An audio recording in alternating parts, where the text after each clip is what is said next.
Namaste, Soda. Namaste, Ajay bhai. Soda, Hindu Lounge number 42, and Namaste, Maya Durga. Namaste, namaskar karo. I don't know if she's going to do it. She's enamored by this music and the show today. Soda, Yeah, she was dancing to it. she was dancing to it, right? So this is Hindu. So let me just first acknowledge the music before we go and introduce the show. This is a special tune, as always, created for us by Professor Bharat Jayaraman and Padma Jayaraman, and they've been cranking out these awesome tunes just for this show. So cannot thank them enough for this. And we come here every week. Utsada, this is Hindu Lounge.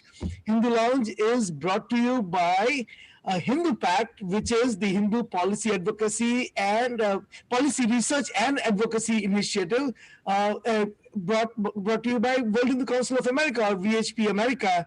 I am Ajay Shah. I am the president of VHP America, World Hindu Council of America, and with me, as always, is Utsav Chakrabarti. He is the executive director of Hindu Pact, and with us almost always during the preparation of the show and for the actual show is Maya Durga Chakrabarti, right? As she is getting trained to do the shows, as soon as she starts talking. So we are looking forward to that day. Yes. Then we can enjoy our Sunday mornings off, right? Absolutely. And basically by the time she's 2 years old, I think we can hand over. So another 20 episodes, I think we have to do, and then we can hand it over to her. I think so. I think I was telling Professor Jayaraman and Padma Jayaraman, Bharat and Padma both, that one of these days we can just do music and with Maya Durga as the DJ and the talk person, and we can both have some days off, because we've been doing this for all the time now for 42 weeks, and we kind of deserve a week off here and there, right? Absolutely. So Uchada, this is actually, I know that we have not quite finished the analysis of the poll that we were doing last week, the Indian American attitude poll, and we want to continue on that. But I think let us start with this new topic, which is really an interesting topic. It is a topic that I'll tell you what triggered it. There was an article that came out in Frontline online. It is going to be published on Frontline. It's a news magazine that is published from India on 26th of February. It came out online a couple of days ago. I think Wire magazine, actually, Wire online website carried it also, if I'm not mistaken. So this is an article that talks about, it's kind of interesting the way it is written by, let me start with this first. It is written by A.G. Nurani. So for all those who don't know A.G. Nurani, A.G. Nurani is a lawyer who is based in Mumbai, and he is as rabidly as anti-Hindu people can be. And so obviously you have to take the article from the perspective of the writer, right? And this is the guy who talks about and the title of the article is "What the RSS as Vishwaguru Means for the India and the World." And there's a subtitle which says, "The RSS's drive to position India as preacher to the world encapsulate a long-term political program of eliminating political dissent within the country and later establishing control over South Asia." So when I read this article, and it's been carried, it's been talked about everywhere, it's been, all that, right? So when I read that article, the first thing that came to my mind is, I don't see anywhere where RSS has said that RSS wants to be Vishwaguru. Okay, first of all, what is Vishwaguru? Vishwaguru is world teacher. I've never found any reference where we have said, or people from RSS have said, Param Pujya Mohan Bhagwat ji has said, or Guru Golwalkar ji has said that RSS wants to be Vishwaguru. They always said, we want Bharat, okay, India, Bharat to be Vishwaguru, which is not the same as, as making, as making India, as making RSS a Vishwaguru. And that kind of, has to, and so when someone goes around and twists the title like this, actually where they're coming from, right? So Utsada, let me play this little clip for you, and it is in Hindi, but I know that you'll be able to translate this, so I'm going to play this clip first. I'm going to share my screen and play the clip where Param Pujya, Mohan Bhagwat ji, who is the Sar Sangha Chalak or the head of RSS, talks about what is Vishwaguru, and then we can start talking about, we can start analyzing the article. Okay, so here is the clip from Mohan Bhagwat ji about RSS. What is RSS view of Bharat as a Vishwaguru? So when you see my screen, please tell me, and I'll start playing. Yeah, I can see your screen. Okay, and it's readable. You can read it also, right? I can not read it as much, but I can see it. How about now? It became smaller. Okay. Better, much better. All right, let's see this now.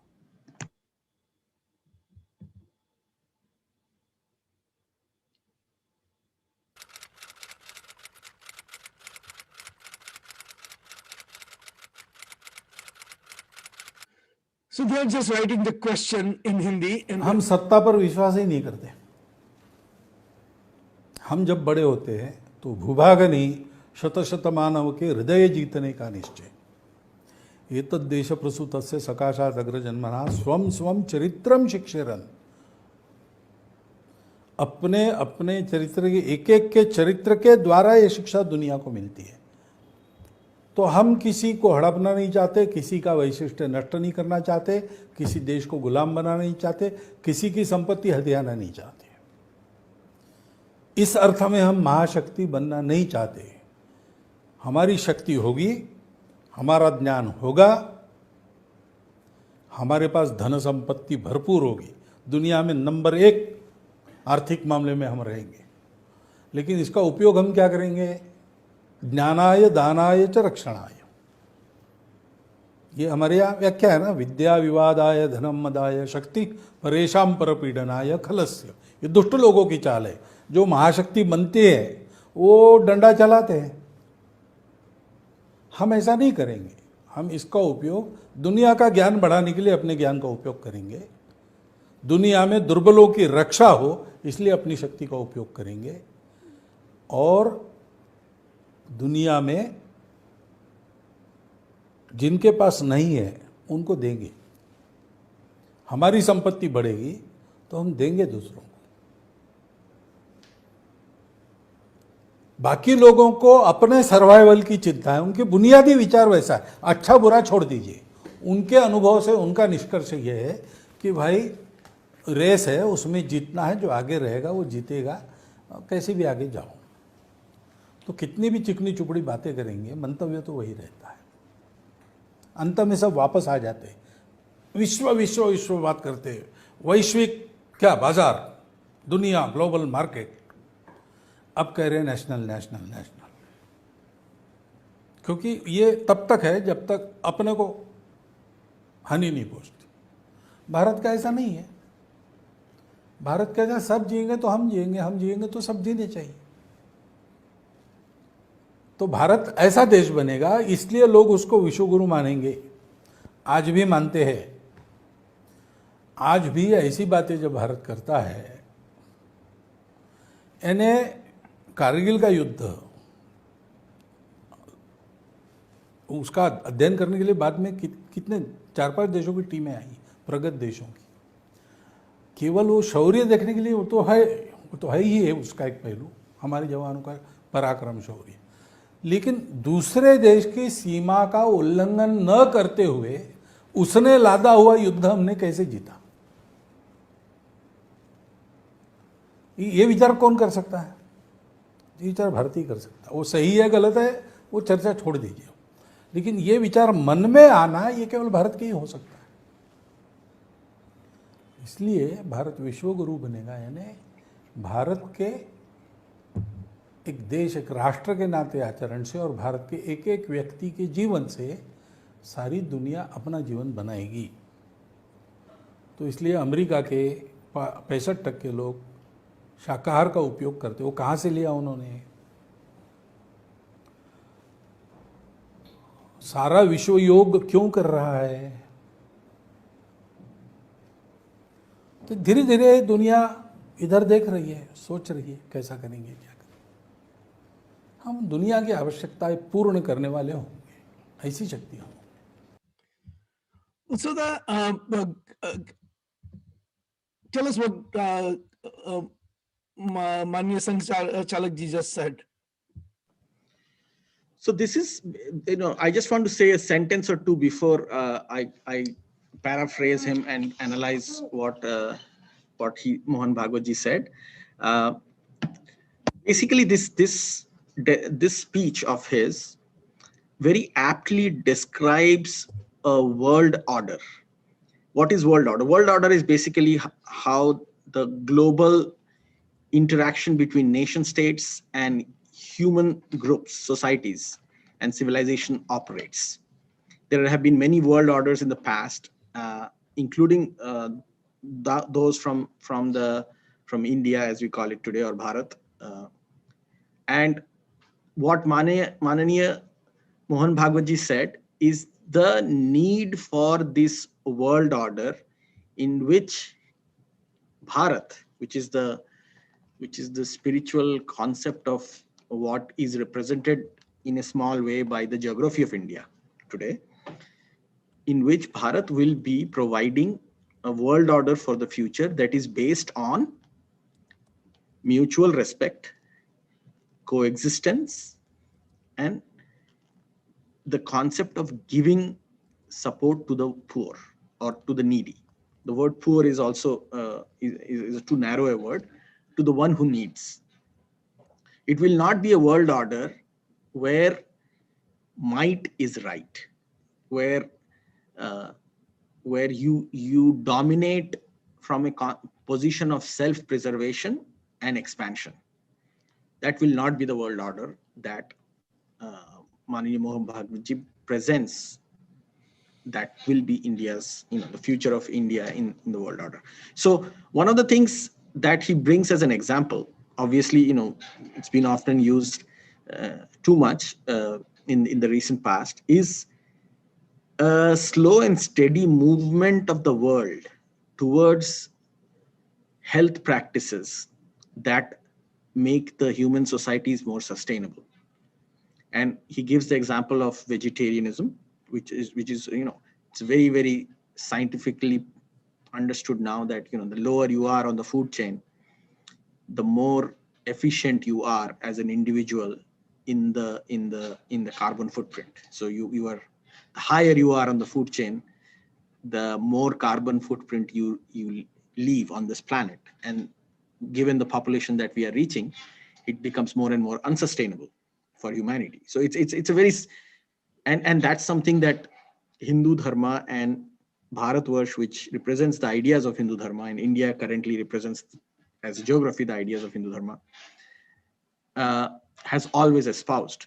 Similarly, he brings in the idea of yoga, and when Hindus speak about yoga, it's not just asanas or the physical asanas, which is forms of 1/64 of what actual yoga means. He also means pranayam, breathing techniques. He also means meditation. He also means philosophy of life. So he brings the idea of yoga as being, something that's becoming more and more popular because it is sustainable, believes in mutual respect, and focuses on the individual's growth. The individual's growth that is very critical to having a balanced and a sustainable world order. And he also gives a geopolitical example, which I find very, very interesting, because even yoga and vegetarianism is something that is very commonly used in today's popular social media discussions as India's gift to the global order and to human civilization. Uh, the fact that he brings in Kargil War, where famously, very, very famously, I remember as a school kid, uh, Indian fighter jets literally doing a vertical run the moment it reached the international border with Pakistan, ensuring that even though they were at war with the state of Pakistan, after Pakistan captured hundreds of square miles of Indian territory, and India was repulsing their attacks, feeling betrayed for having faced this aggression, the state of India still maintained every effort to ensure that its counterattack doesn't transgress the international border with Pakistan. And I famously remember, reports in international media on how Indian fighter jets would literally go up to the border and then make a vertical climb so that they don't cross over into Pakistan. So it is this kind of mutual respect. I mean, to be honest, that was in the Kargil war, and things reached a point that at some point India had to cross the border, and that's why we had what we had 2 years ago in Balakot. But having said that, this encompasses, Mananiya Mohan Bhagwatji encompasses a larger concept that I think is gaining more and more strength in the minds of the people around the world. And this is one of the reasons why there is a counterattack on it. And what we are going to discuss today is this counter narrative that is trying to suppress this idea of Bharatvarsh or India as a Vishwaguru. So, thank you.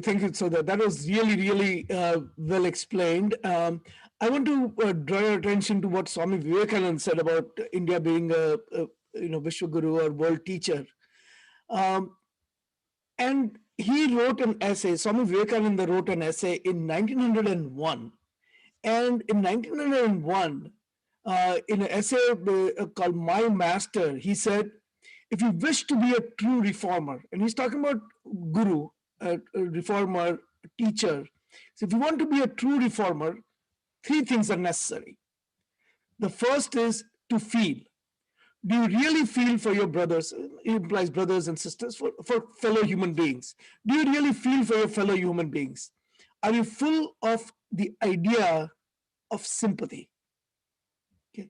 Because then he says, you must think next if you have found any remedy. Okay. The old ideas may be all superstition, but in and around these masses of superstition are the nuggets of gold and truth. Have you discovered the means by which to keep that gold alone without any of the dross? If you have done that, one more thing is necessary. What is your motive? Okay. Are you sure that you are not actuated by the greed of gold, by thirst of fame or power? Then you are a real reformer, a teacher, a master, a blessing to mankind. So, very nicely, Swami Vivekananda explains what it means to be a Vishwa Guru or a world teacher, right? So that with that, let us go to this article, and this is, as I said, an article that is on you know in Frontline, and uh, here A.G. Murani, the rabidly anti-Hindu lawyer from Mumbai, talks about the article. He first of all he cleverly plays around with the title, and he puts a title that nobody in RSS has ever claimed, but he changes and twists the title, and he says what the RSS as Vishwaguru means for the world. And then he goes on to talk about, and his opening paragraph, okay, he talks about this, the stupendous research in the archives in New Delhi and Rome exposes Rashtriya Swayamsevak and Sangh, RSS, and V.D. Savarkar's attachment to the Nazi fascist ideals and the links and the context between them. I mean, this is his starting salvo. He doesn't even talk about what is world guru, any of that. He just goes right in, and the first statement, before he says anything, he talks about RSS is this connection with Nazis and this, Utsada. He is referring to a book called Bunch of Thoughts,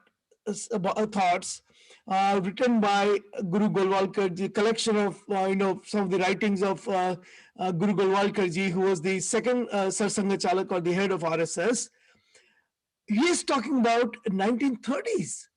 This is the time, as we talked about in January episode of HinduLounge, this is the time when India was being ruled by British, and the people in India, from Netaji Subhash Chandra Bose to to Golwalkar ji, they're all trying to find allies who can free India from from British rule. They had no idea the kind of atrocities that, so for example, Hitler was committing, and to and so they made certain statements which are now being disowned and discounted by the current Sanchalaks, by saying that these are not the views of RSS at current time. They were made in 1930s in a particular context. Now, and but this is the starting salvo. What do you think about that? So Ajay, I think this is there is a social media very famous adage on discussions and debates, and the adage is that, and it's called the Godwin's law. You should look it up. Everybody should look it up. What is Godwin's law? And obviously, it's not a scientific thing, but it's a popular adage that if you are going to bring up, no, the adage is, you have lost an argument with anybody if you have to bring up a comparison with Nazism or Hitler as the winning argument of your discussion. So basically, if you have nothing else to prove your argument with except to compare the other side with Hitler and Nazism, you have pretty much lost the argument, because it's probably the most, and it is very disrespectful to the victims of Hitler, because it really trivializes the real victims of the Holocaust and the gypsies and the thousands of people who were killed by Hitler. Having said that, it is important to understand that in the 1930s, before the world actually saw the horror of the Holocaust and what happened in World War II, the entire world was falling all over Hitler and appreciating him. And India, as a country which was facing colonialism from Germany's biggest rival, the United Kingdom, obviously there were people in India who were trying to seek support against a common enemy from Hitler. Subhash Chandra Bose, one of the most popular freedom fighters of India, actually met Hitler and sought his support. So, and it's not, you cannot just blame Indians for it. I mean, the British themselves in the 1930s were very, very impressed by Hitler. I mean, you should look up the speeches of Neville Chamberlain. You should look up the speeches of American presidents at that time. In fact, Hitler was the person who was on the cover of Time magazine as the man of the year for the year 1938. He was the man of the year chosen by Time magazine in 1938. So before World War II began, people in the world did not actually understand or appreciate what Adolf Hitler was. So it is expected that if there were half the world was fawning all over Hitler, there would be freedom fighters in India who saw Hitler as somebody who was going to take on the British Empire and therefore sought support from him. What else would you do? So but if that is the best argument anybody can have to bring up as a context for calling RSS fascist, then I would say that the entire world at one point, at this point, is fascist. Even Stalin made a pact with Hitler, a peace treaty with Hitler, and carved out Poland for himself in the 1940s. So you literally cannot find a person or an organization or ideology in the world who in the 1930s did not have something or the other positive to say about Hitler, including Marxists, the so-called biggest enemy of Hitler as they're presented today. So this is a trope. It's a fake trope that people use, and many Indians fall for it because many Indians are not really informed or want to be informed or want to know more about these things. So this Hitler trope about RSS appreciates Hitler is way overused, way. I would say it just falls apart right on the onset, and the fact that it is still used today, 70 years, 80 years after Golwalkar ji wrote that book, shows that we Hindus have not done, Indians have not done, RSS itself has not done enough to expose the lies here. And I think that's one of the reasons why we are having this conversation. And how can a Hindu or anyone, any human being for that matter, be supportive of Hitler? That just goes without saying. In case of Hindus, I mean, Romas, who are essentially the PIO, some of the first PIOs, who migrated out of India and settled in Europe, and Hitler killed 5 million of them. So there is really, I think it shows that in their, in his zeal to be a vicious anti-RSS person, A.G. Nurani really does not understand what makes he does not understand what makes Hindu a Hindu, and B, he does not understand the history of Hindus with respect to some of these Hindu migrations and some of the atrocities that Hindus have faced through the history, including at the hands of Hitler. No, I think I disagree. I think these guys understand. I think at least A.G. Nurani understands. I think many of the younger people today don't understand and don't want to understand because the ecosystem empowers them to spread these lies in a manner that kind of, you do it because everybody else will appreciate you for doing it. So why not do it?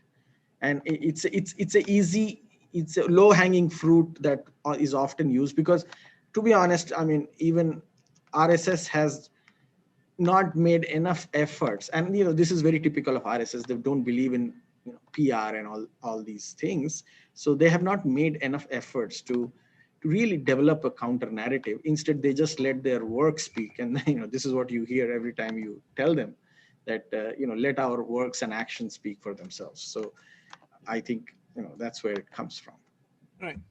So let's go further in this analysis, right? And then he goes around and he quotes Golwalkarji's book, and he talks about the quote from the book, where it says that our arms stretch as far as America on one side, that was long before Columbus discovered America, and on the other to China, Japan, Cambodia, Malaya, Siam, Indonesia, and all the Southeast Asian countries, and right up to Mongolia and Siberia in the north. Our powerful political empire too spread over these southeast areas and continued for 1400 years. The Shailendra Empire alone flourished for over 700 years, standing as a powerful bulwark against China. And then he quotes, uh, one of the Hindu leaders of the past by saying that at one point in time, entire world was Hindu. What about this? Was India ever an expansionist power? Well, it depends on what you can, I would give the quote from the Chinese ambassador to India, the first Chinese ambassador to India. This was before China was a Marxist country, by the way. Uh, the Chinese ambassador to India, when India became independent, gave this quote, and he said, I'm paraphrasing him, obviously, uh, if there is any country in the world that conquered Asia without sending out a single soldier, that was India. And he was obviously alluding to the different philosophical schools that emerged out of India and conquered people's hearts and minds. Whether it is the Hindu influence on Taoism, whether it is, as we all know, the more popularly Buddhism itself, which came out of India, or whether it is the Sankhya Yoga and Advaita influence on other philosophical schools, including the Shintoism in Japan. So, it's, if anybody has to be used as an example of what India actually did as an expansionist power, it is, the quote of the Chinese leader, ambassador to India, is very, very apt in this manner. But that doesn't mean India did not have military might in those days. I mean, India at one point was the overwhelmingly dominant naval power in Asia, all the way from what was the outposts, eastern outposts of the Roman Empire in what is present-day Ethiopia and Somalia, to all the way up to what is present-day Philippines. It was a dominant domain for India in terms of its navies, and they controlled these trade routes. Obviously, that changed after the advent of Islam and many other things happened. But yeah, so the world's dominant belief system, philosophical system, and geopolitical system was rooted in Hindu philosophy at one point, and I don't hesitate to claim that. But the spread of Hindu Dharma, there's an interesting example in the same book that is referred to by A.G. Nurani, The Bunch of Thoughts. There is a really nice example where Guru Galwalkar ji talks about some Buddhist priests from India going to Japan, and this is in early 1900s, and they're seeing Buddha being worshipped over there. And of course, if you go to Korea, or if you go to China, if you go to Japan, if you go to any of these countries, Southeast Asian countries, you will see the not just the Buddhist being the prevalent religion over there, but you can also go to places like Cambodia, and you can go to places like Vietnam, and you can see Hindu mandirs. And there was no military conquest in these places. These are the places that adopted Hindu Dharma organically, just by contacts with the traders, by contact with other people. They sent the people, students to India to learn, and they learned from Hindu Dharma, and they adopted. They looked at the Hindu philosophy. They looked at the underlying principles like sarve bhavantu sukhinah, sarve santu niramaya. Let everyone be happy. Let everyone be peaceful, and well-being, and worship for the well-being of everyone. And they said this is something that they want to follow in their day-to-day life. That did not come with military conquest.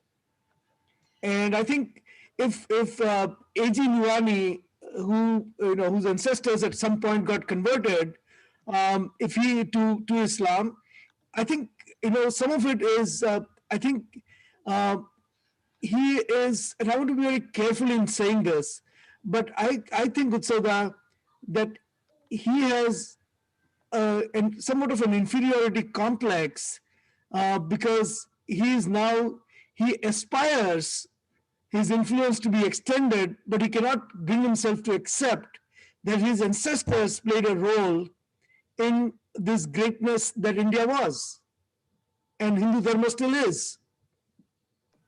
No, I think, I mean, that could be the case, but you have to understand that most of the Muslim population, not just in the Indian subcontinent, but I would say around the world, outside the Arab lands, even within the Arab lands, like in Syria and Egypt and all, their primary modus operandi of looking at their own history is that of denial.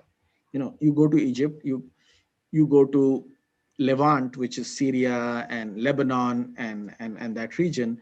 You as you progressively move out of Makkah and Medina zone, you will see increasing number of societies and civilizations living in denial, going all the way to Malaysia and Indonesia. So this denial comes from the fact that, you know, there is no logical, rational way to justify their ideological association and ideological association with what is Islam today. And so A.G. Nurani, being somebody from the Indian subcontinent, knows very well his ancestors were converted, most likely forcibly converted. And in their belief, it is not just that makes them despise a world order that is alternatively provided by Hindus. It also is the fact that they, in their minds, feel the Hindu or the the world order that represented by Bharat or India, primarily a Hindu world order, dharmic world order, is a direct challenge to the world order that was established by Islam. They see it as a direct contrast and indirect challenge to it, because the world order that was set by Islam and that lasted until the beginning of the Industrial Revolution in big parts of the world was based on exploitation, and it was a pyramid scheme. It was, you join us and conquer and loot and get wealthy and convert more people who will again get wealthy by doing the exact same thing to somebody else. So it was a pyramid scheme that was used as a model for a world order that Islam provided under the different caliphates. And they see the world order that India is offering, that Hindu civilization had offered in the past, as a direct threat to their world order. That's why they are doing it. So that, and then it's interesting because then he goes and talks about this Hindustan Times report, but he generally talks about look at these Hindus. They're so, he doesn't say this, but he kind of implies it, right? He says that look at these Hindus. They're so stupid that they're talking about Vimanika Shastra prescribing Vaimanika Shastra prescribing a chemical formula that can fly plane invisible, or 100 Kaurava brothers being the first evidence of human cloning. I think he misspelled it. It should have Viman is airplane. So Vimanika Shastra. He talks Vaimanika about Shastra, yeah. Yes, and he talks about chemical formula for making plane invisible and making plane fly. He talks about Kauravas being born out of human cloning, because there is if you follow the Mahabharata, there are stories where how the Kauravas were born. And then he talks about one of the organizations, which is Sangha Parivar organization, Vijnana Bharati, and it talks about, and this organization basically works on going through the Indian scriptures and identifying science. A lot of science was done in India for thousands of years, and this organization works on documenting the sciences that were discovered in the Indian past. Now, Utsada, if someone says that, well, can you read the Vimana Sahita Vaimanika Shastra and recreate a plane today? Of course not. You cannot, because no aeronautical science has one book, right? There are probably hundreds of books that were written in ancient India. But Utsada, who destroyed all the books that were written for making a bonfire and destroying the books? And who destroyed all the universities that existed, that at one time hosted over 10 and 14 and 15,000 students? and now go back and say, well, where is the other book? What happened to the books? So why can't we find the evidence of other books? Well, there are two things here. Obviously, what the question that you asked was a rhetorical question. It was A.G. Noorani's tormentors, the Islamists, who came to the subcontinent, that destroyed all the universities, and any book or evidence of if there was ever a science that was evolved to construct and build that quality of projects. So obviously, there is no evidence of that left today. But this is the important part. But the entire world has moved into a place where historical scientific achievements have been revisited, historical texts, historical evidences have been revisited. Whether you take the Western gaze at Egypt, whether you want to take the so-called Western gaze at Roman and Greek philosophies, Greek societies, they have revisited all of those places. I mean, you know, National Geographic and Discovery Channel, which are supposed to be scientific channels that talk about real science, have spent millions of dollars and years of research on Dead Sea Scrolls or the Noah's Ark or the Great Floods that are very, very biblical and have literally no historical basis to them. I mean, they will have a show that talks about dinosaurs from morning 9 a.m. to 10 a.m. and then the show right after that denies the existence of dinosaurs and researches about how the world was created in 6 days or 7 days. So in scientific discourse, there has been, people should not feel threatened by it. If Hindu Dharma, which has never been in conflict with science, has produced scientific historical achievements, then it's worthy to revisit it. There might be nuggets of information that we will find Ayurvedic science has been very, very effective in that manner. There are pieces of information that we are finding out today that have gone through the test of heuristics of observation and benefits that has accrued over thousands of years. So I would not go crazy about calling them as the solution to the future of the world, calling anything without evidence. That's how scientific discourse works. That's how our ancient ancestors worked. Do you think Susruta and Charaka wrote all those treatises about medicine and surgery without evidence? No, they actually performed real operations, and that's how they proved their science. And we would do the same. But to feel threatened by it just because you believe that the world was created in 7 days and there was no existence of any creation 5,000 years ago, more than 5,000 years ago, that's just wrong. That's just jealousy, and we need to look at it in those contexts. Yeah, I agree with that. This is the kind of stuff, and then some of the stuff. I'm glad you brought up plastic surgery and uh, things like that, because there are I more research needs to be done, and that's exactly what Vigyan Bharati is doing. So instead of just discounting them and making fun of them and mocking them, why don't you join the research and try and help prove that your ancestors, Mr. Nurani, were part of, achieved something great? Why are you ashamed of your ancestors? And that is what really, so that gets me. Well, Mr. Nurani is, and it's not just Mr. Nurani. I mean, the entire Islamic world has this whole notion of claiming things, whether it is the numerals, numbers, whether it is Khwarizmi's medicine and scientific discoveries. I mean, the Khorasan area was, the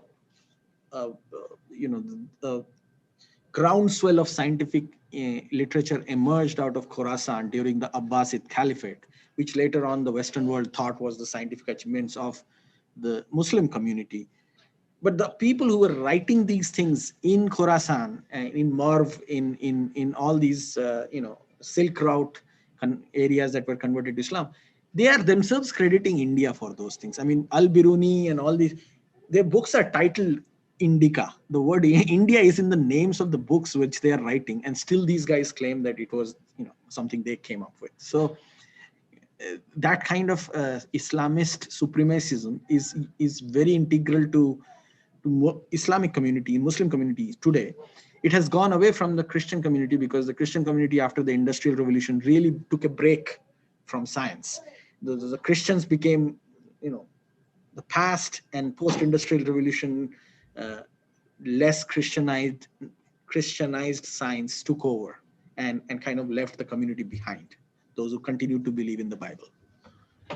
So this is like appropriation at its worst, right? Well, see, the thing is, that is again why it is even more important to have a world order which survives and thrives on mutual respect.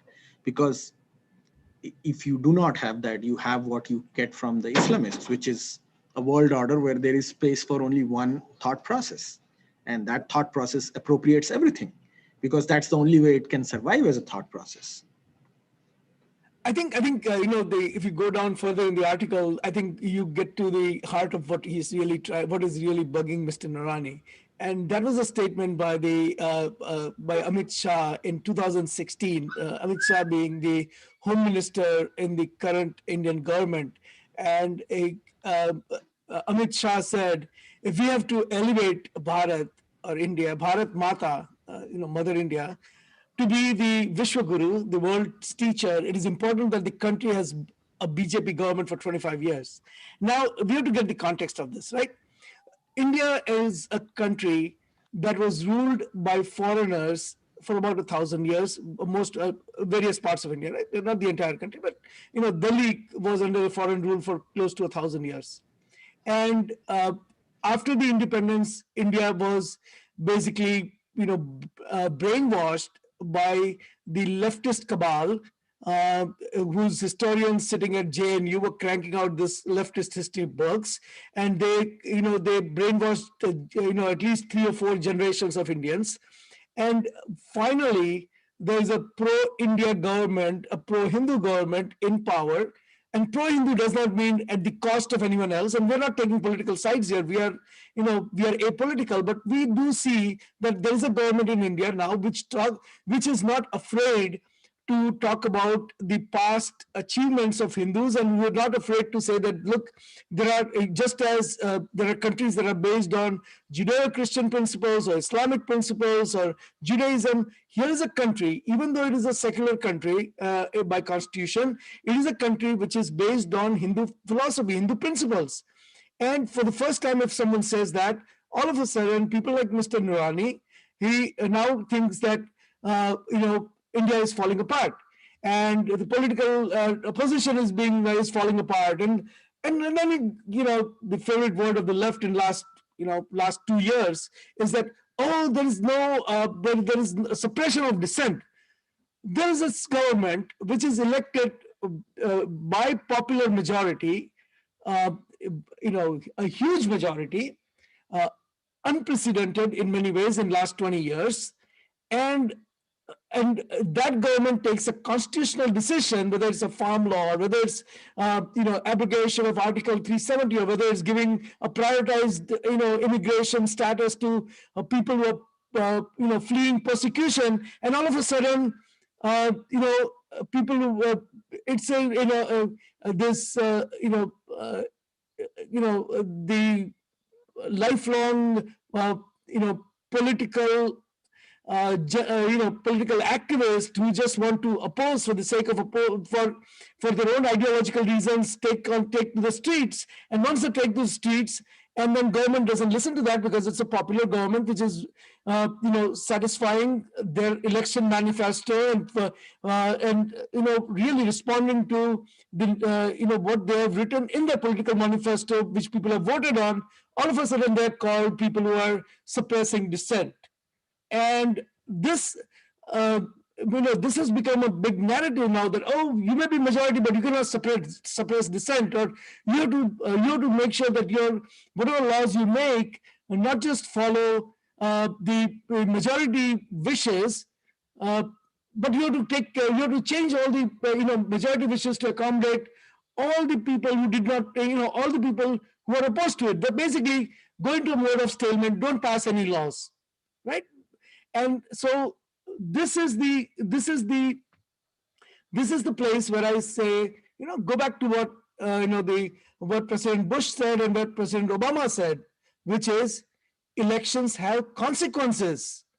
You guys, there are two ideas that were put forward to the people, and people picked one idea, and some other people picked the other, put the other idea to the people, to the voters, and people picked one idea. So live with it for next 5 years, respect the democracy, and come back in 5 years. Utsana, in interest of time, I'm just going to skip. I give you an opportunity to respond to that, but I want to just combine that with the next part of his essay, where he writes that the poisonous theme of Vishwaguru, and he talks about poisonous theme, and he said, and he quotes a sentence that says, "Let all people of the world learn their duties from the elders born in this land." And then he talks about Savarkar's, writing about not just the Vedas but also Buddha and Buddhism. So Savarkar is saying, learn from people who wrote the Vedas, learn from people from Buddha, learn from other great sages and saints who came from India. Now, the reason I put the respect for the descent and let the people learn from the elders of this land, sages and saints, together is because I think if A.G. Nurani were to read his own two paragraphs, he will see how inconsistent he is, right? So I think we should thank A.G. Nurani for writing this article, because in trying to critique in the Indian world order, concept of world order, of being a Vishwaguru, he has actually educated people of what that is. And because it's a very positive set of ideas, an individual who is not biased and who has an open mind to understand what it talks of will be impressed by it. And I think we should thank A.G. Nurani for literally quoting many of the pieces that we would want the people to know of. So I would give my thanks to A.G. Nurani that even though he thinks it is a critique of RSS, the fact that he quotes many of these ideas leaves those ideas open to individual interpretation and judgment, which I totally. Right, let's give him because you said we should praise him. Let's praise him. Okay, Utsada. I don't know if that's what you had in mind, but I thought, why not? Utsada, this is interesting because at the end of the day, right? And we can go on, and we can talk about this article, for hours at a time. I think, he has the propensity to write these long articles and taking verbatim quotes from everywhere. But I think I'm going to leave it for our users, in interest of time, to read the rest of the article. I do want to say a couple of things, right? And not about the article, but what does India as a Vishwaguru mean? I think that is the part that we want to leave this. We want to leave our viewers with the thought of what really, in addition to what Mohan Raoji Bhagwat said, we want to really talk about what is it that what are we really aspiring for here, right? We are aspiring for Vasudhaiva Kutumbakam. No, what does Maya want? I'm sorry. No, that's okay. That's okay. I think she wanted to chime in here. Utsada, what does Vishwaguru Bharat actually, in summary, really mean?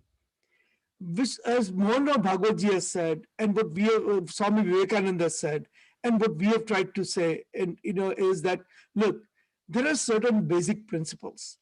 Vasudhaiva Kutumbakam. Okay, entire universe is one family, and we're not talking about all humans. We're talking about environment. We're talking about animals. We're talking about the ecology. We're talking about we are saying that, look, if you really want to be, as a Vishwa Guru, Bharat wants to say, India wants to say that put your environment over yourself, put community over yourself, accept everyone as equal, right? Everyone as part of your family.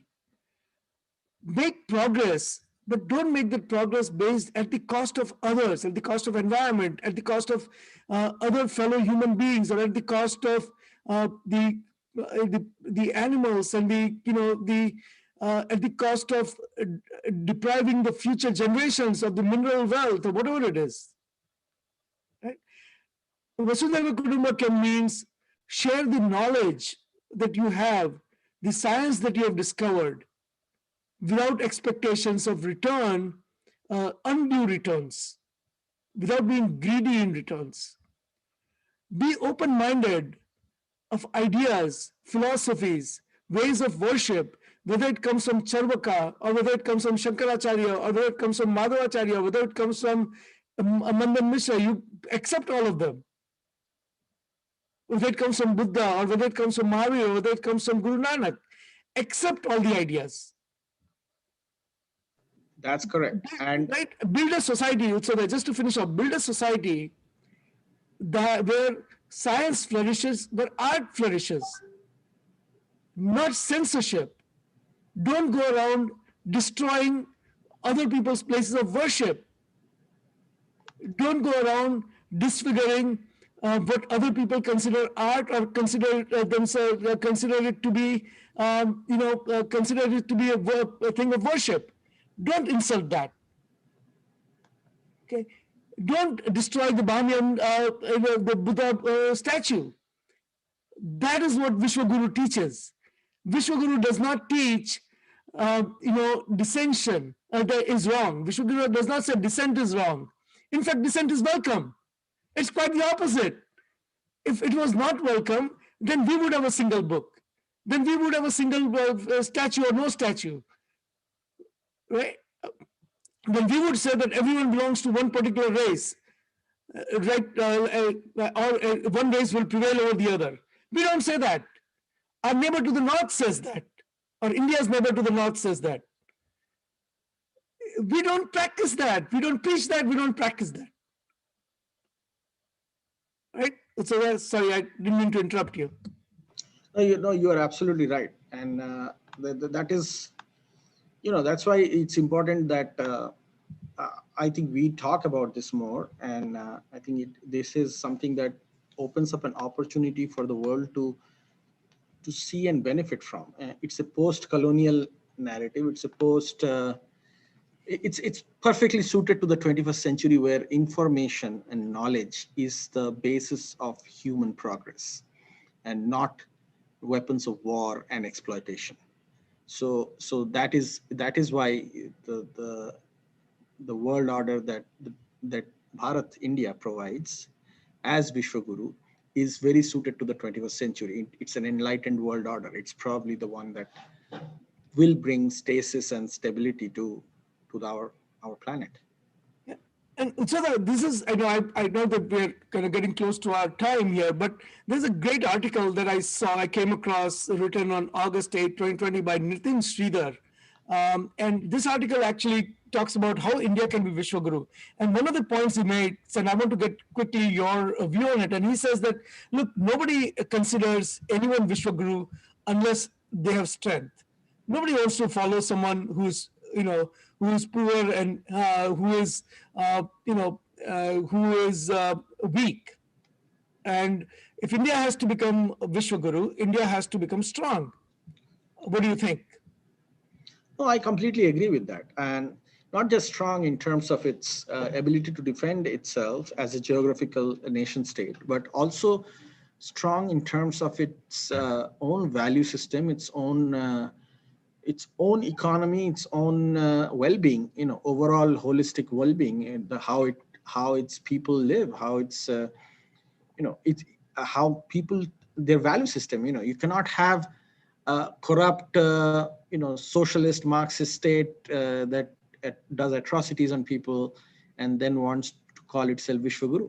That was what India was. And for the first 70 years after colonialism was overthrown, after 700, 800 years. So that is important. It is important for us to understand that the past 700 years of India is not representative of India's value system or its uh, socio-political status, because it was colonized for that period of time, and after that it was a socialist Marxist quasi-Marxist state, which doesn't represent uh, India's spiritual and ideological position Right. civilizationally.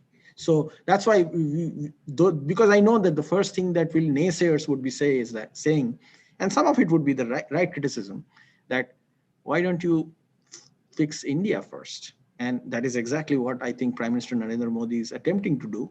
And that is exactly why India needs to be, India can be Vishwaguru after people like Modi. And I'm not saying he's the only person who can do it. I mean, there are good leaders in the country who really believe in India's civilizational value and contribution, stay in power for 20, 25 years. And that's exactly what Amit Shah was talking about.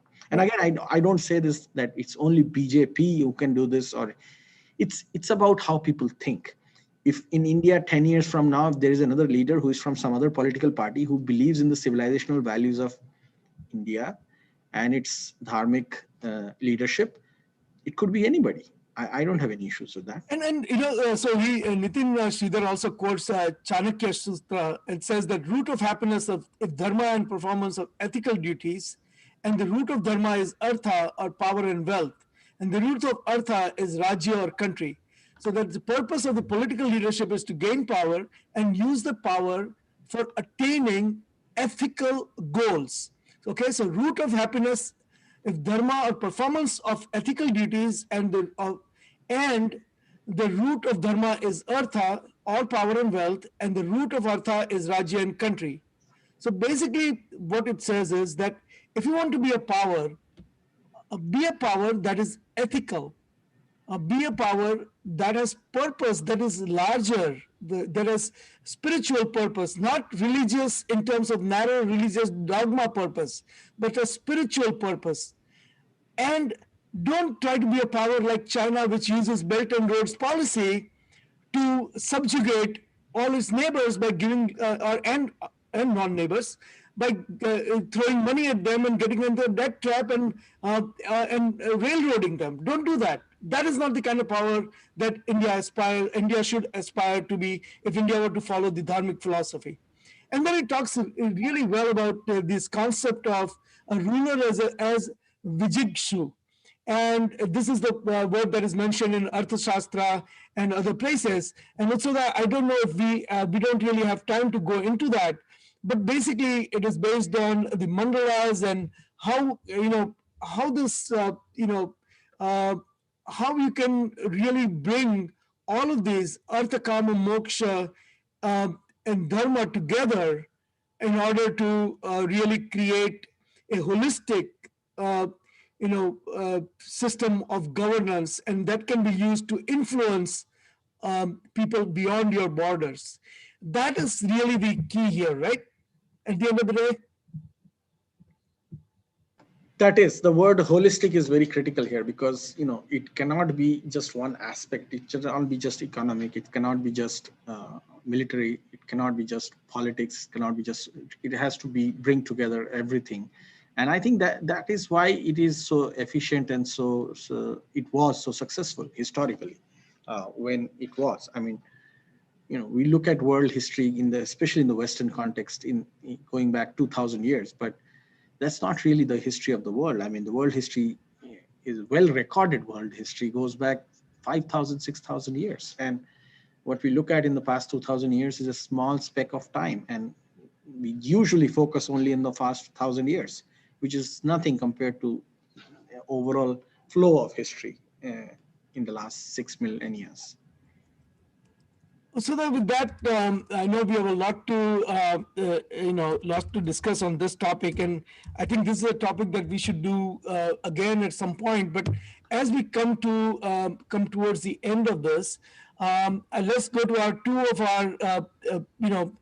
of our usual segments. I would like you to take a lead and talk about first about the and I'm going to for people who are waiting. I think what's going on. Person who uses what's going on. Um, you know. Reminded me, and it was something that I saw in the news today, that there was and we're going to talk about that issue. So I don't want to spoil the surprise for people who are still watching us. That part is coming up. So please, there's a special Hindu hater of the week that even Utsoda doesn't know about yet. That is coming up. But before we go there, Utsoda, I would like you to talk about the Hindu Seva Act or Charity of the Week, and you know, tell us who you have picked. While I bring up something that will demonstrate what our friend viewer, what's going on, has pointed out. So please go ahead and tell us about two things. One, first tell us about the Hindu good news of the week, a segment that we have never done before. And feel free to, if you want to share your screen, talk about, this is the first time we're actually talking about the Hindu good news of the week, right? So talk to us about I just enabled your share. Talk to us about the Hindu good news of the week, then talk to us about the Hindu Seva Act of the week, and then we'll talk about the Hindu phobe of the week.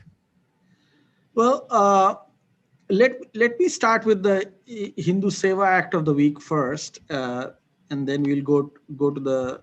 We'll end with the good news. How about that, Ajay bhai? That sounds good. Okay. So Hindu Seva Act of the week is the Seva International, which is an organization that is run by Hindu community in America, and the news is that they contributed $50 million to fighting coronavirus, and this event was the main guest at the event was Congressman Ami Bera from California, and he is part of the U.S. Foreign Relations Committee, House Foreign Relations Committee, and $15 million in fighting coronavirus is a huge amount. It's a huge achievement for Seva International, and I mean, I congratulate them for this amazing act and the tireless efforts that the community made through Seva International over the last year or so. It's $50 million is no small amount, so by any standards, and especially for a community that it does all these things through volunteerism. So this is very well done. So the next item is Hindu phobe of the week. You said, Ajay bhai, you have somebody new. I don't see. I have something very special, and I say that with all sadness, that there is something. I want to. It is unbelievable that in today's day and age, this is the kind of thing that happens in India, which people say has Hindu majoritarianism, and people say that it's ruled by people who are not sensitive to minorities and things like that. So that I want you to see what happened to Hindus, what happens on a daily basis to Hindus, the kind of humiliation that Hindus go through. Okay, so I want to share this slide with you, this particular screen with you, and give you a flavor. This is what happened yesterday in Kerala. Yes, I saw that news. Yes. So these are the people in the state of Kerala in India.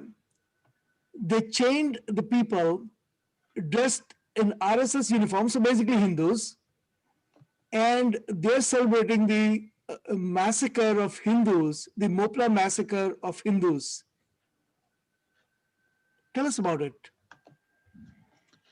So, during the struggle against the British in the early part of the 20th century, there was a set of incidents in Kerala where the Muslim community in Kerala basically went on a rampage against the Hindus of Kerala and killed thousands of Hindus and forcibly converted and brutally raped many more thousands.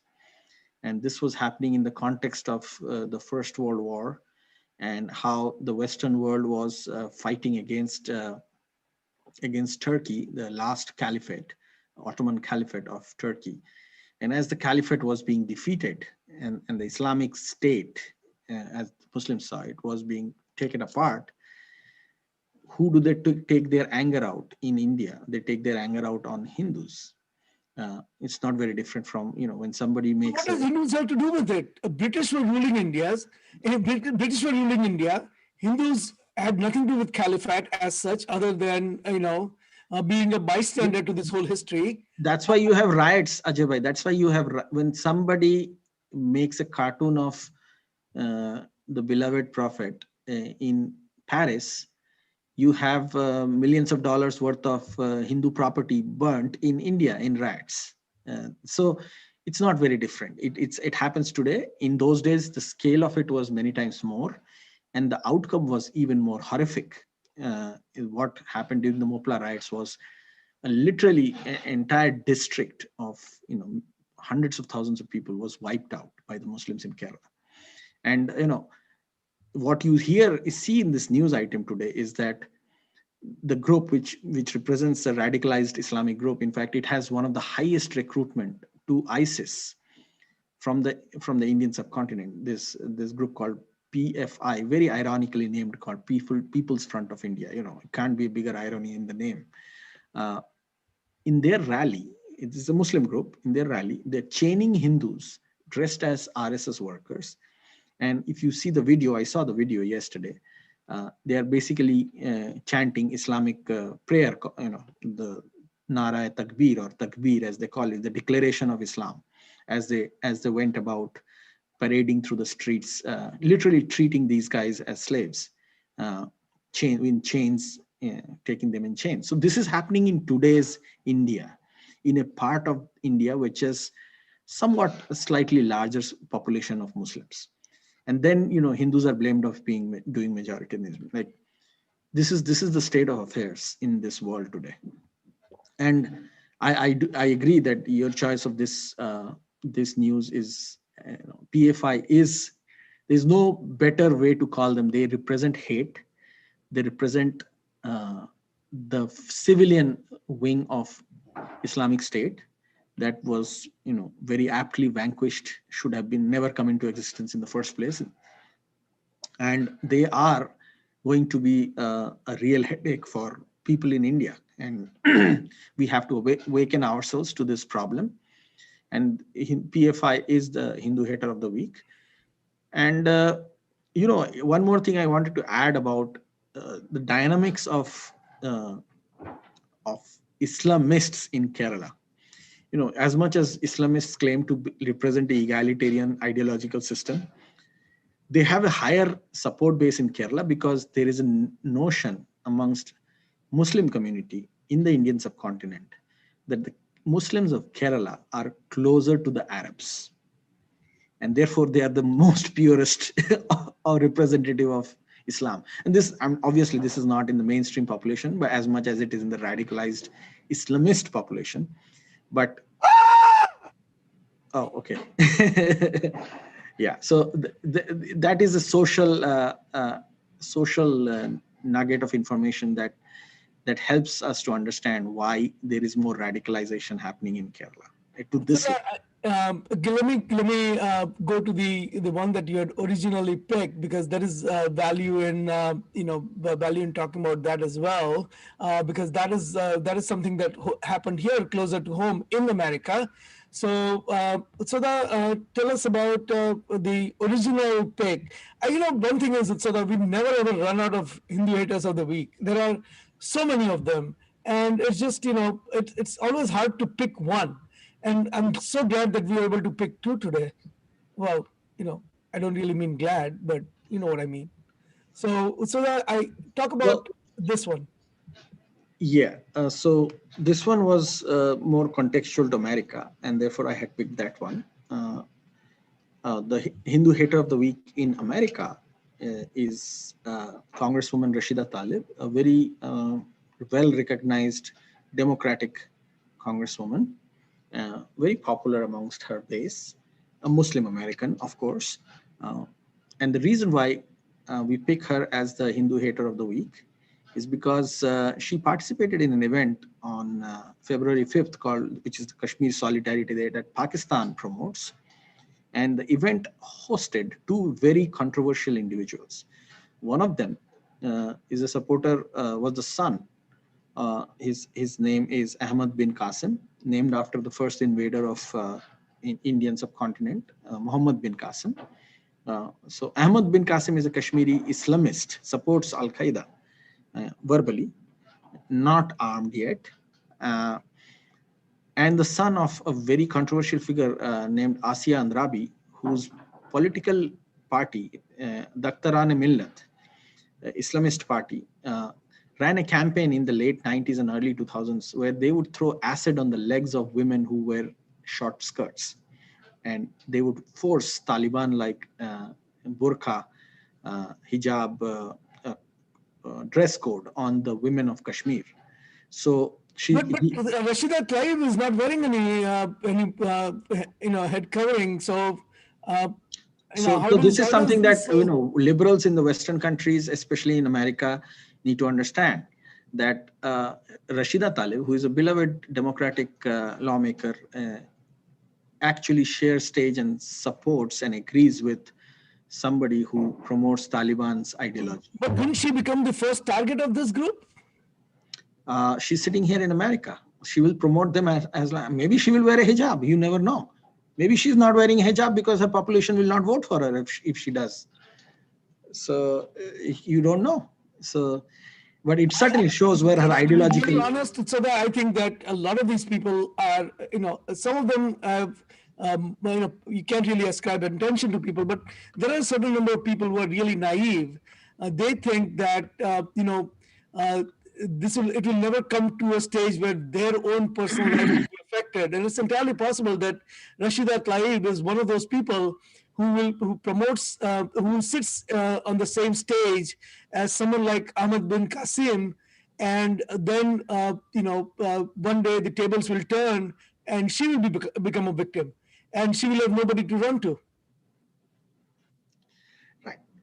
So that could be possible, but we give her the benefit of doubt. It could be quite possible that she's in America and she understands the culture of this country, and therefore she doesn't wear a hijab. Maybe if she was in another part of the world where it was Islamic majority, she would wear a hijab and probably totally support it.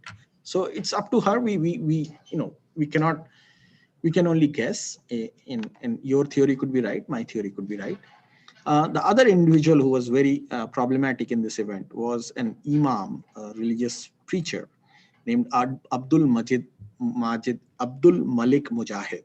He's a Pakistani origin imam, an Islamist too, and he actually is it's claimed that he is linked to Pakistan's intelligence, very, very well known and dreaded, feared intelligence agency for its connection to radical Islamic groups, the ISI.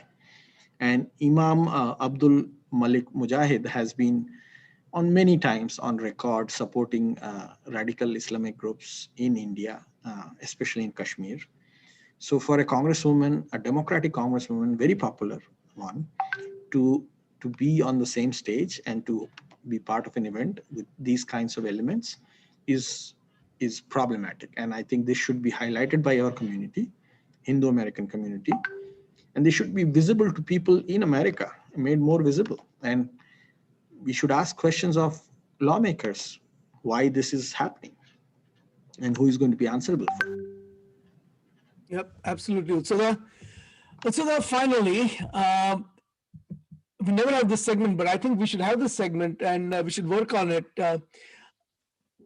Good news of the week. Tell us about the good news of the week. So I lost your audio. You're on mute. I didn't see the details of it. You tell me what the good news of the week is.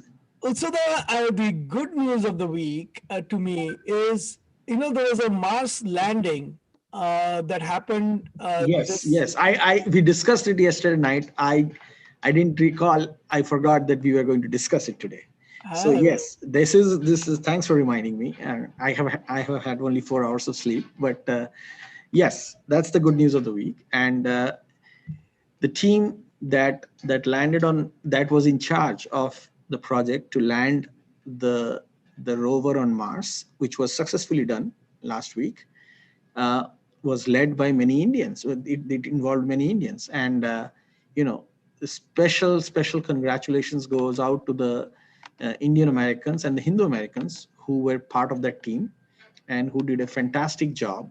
Uh, Pulling off a successful human endeavor that will stand out in history for years to come. And there were more than one Hindu American who did it, but we specifically will name the most famous one as it stands right now out of that, which is the Indian American activist named Swati Mohan, not activist, scientist named Swati Mohan. And she's the star of the Perseverance rover's landing on Mars. So, our congratulations to the community, and that's the good news of the week. and so that as a co-founder of Hindu Students Council, it makes me very proud that Dr. Swati Mohan was actually a chapter officer at Cornell University, for HSC chapter officer at Cornell University. And the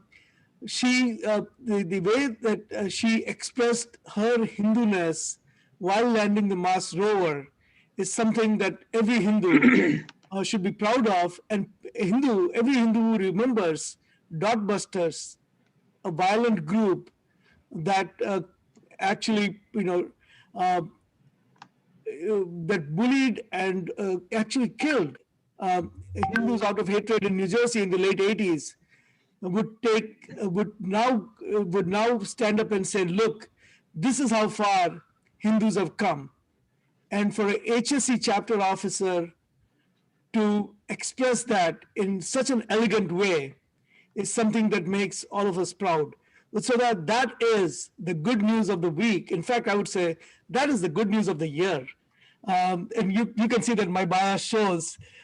So yeah, it is good news of the year, and I'm really happy that Hindu Students Council has been able to contribute to the Hindu society in America in the way they have done. Not just the Hindu society, the entire society in America and then in the world. I mean, what these scientific endeavors bring about is long lasting. As much as many people in the left, especially in the left, keep complaining about not wasting money on science research in space, they sometimes forget that, this I hear from the extreme left all the time in America. Why are you spending millions of dollars on space projects?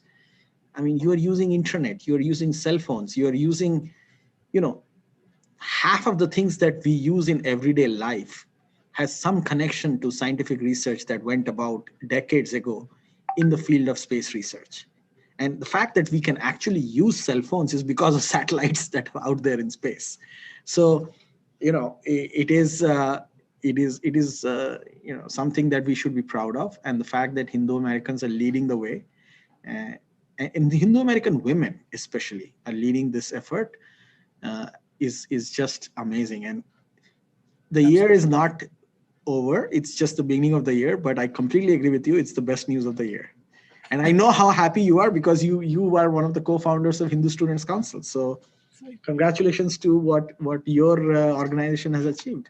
Well, it's our organization. It was, it belongs to all Hindus. So thank you, Sada. Another great week, and we'll see you again next week. So for people who are just joining us, this is Hindu Lounge. Hindu Lounge is brought to you every week at 11 o'clock Eastern on Facebook, on Twitter, on YouTube by Hindu Pact. And Hindu Pact is the Hindu Policy Research and Advocacy Initiative of World Hindu Council of America, VHPA, and we are the co-hosts of this program. I am Ajay Shah. I'm the president of VHPA, and with me, as always, is Utsada Chakravarti, and Utsada is the executive director of Hindu Pact. Utsada, I will play the same intro music for people who missed it. A great piece, custom created just for us by Professor Bharat Jayaraman and Padma Jayaraman. So, with that, Utsada, thank you, namaste. And for those who want to hear some really awesome music, we are going to play this music one more time. So, here we go.